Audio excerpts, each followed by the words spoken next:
14 pro-democracy advocates are found guilty in Hong Kong's biggest national security case.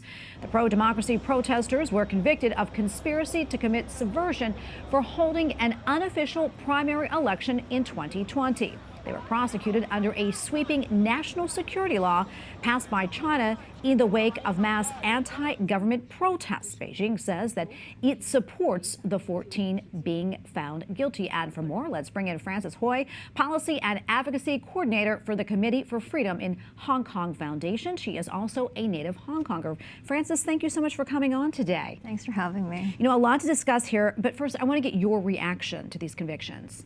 Well, it's definitely not a surprising result. I think all of us have, expected to come. They were first arrested in January 2021 and officially charged in February.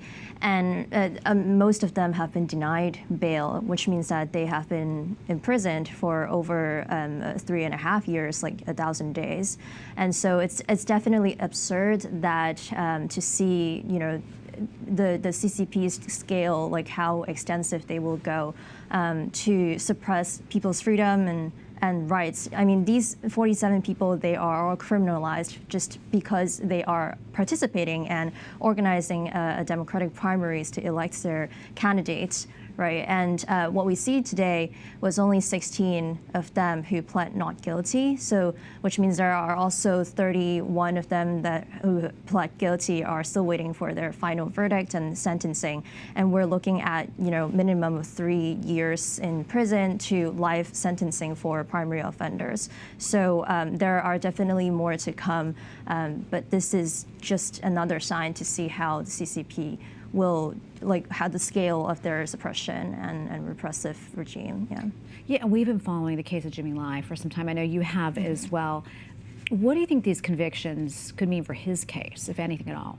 Yeah, so similar to the 47, he has been jailed for over 1,000 days and, coming in and out from detention and prison for different types of convictions that the government have trumped up. He is probably one of the most prominent face for peaceful demonstration. He's a Catholic as well.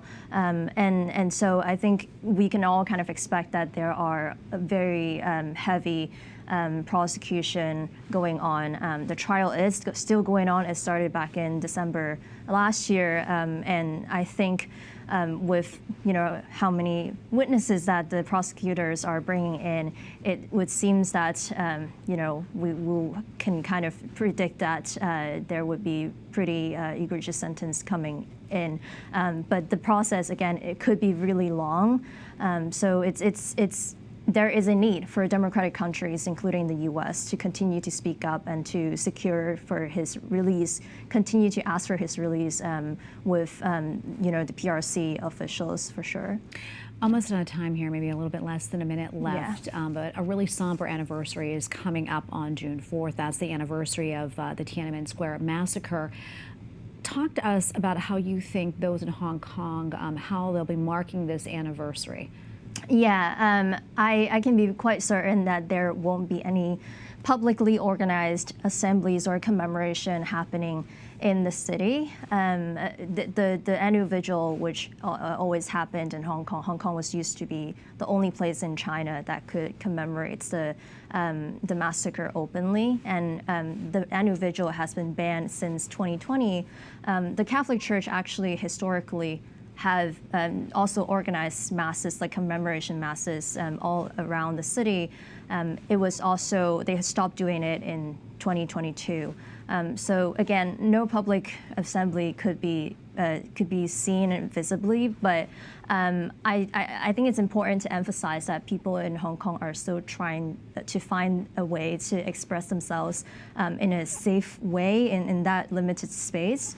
And, it's a process of testing the red line. For example, in the past few years, some people would buy flowers, bring flowers and candlelights on the streets and, keep reminding people on the streets about this day. And I think that applies to a lot of other things, sensitive stuff in Hong Kong. People are trying to test the red line, navigating through the gray area. It's a saying that you can blow away our candles and erase the history, but you can't blow away our determination and erase people's memories of truth. So it's a very high pressure environment to live in, but it's always in those kind of environment that you can see people's bravery and perseverance, and the people are still resisting in some way. Yeah, we definitely cannot forget that date, indeed. Frances, thank you so much for coming on. We appreciate it. Thank you so much.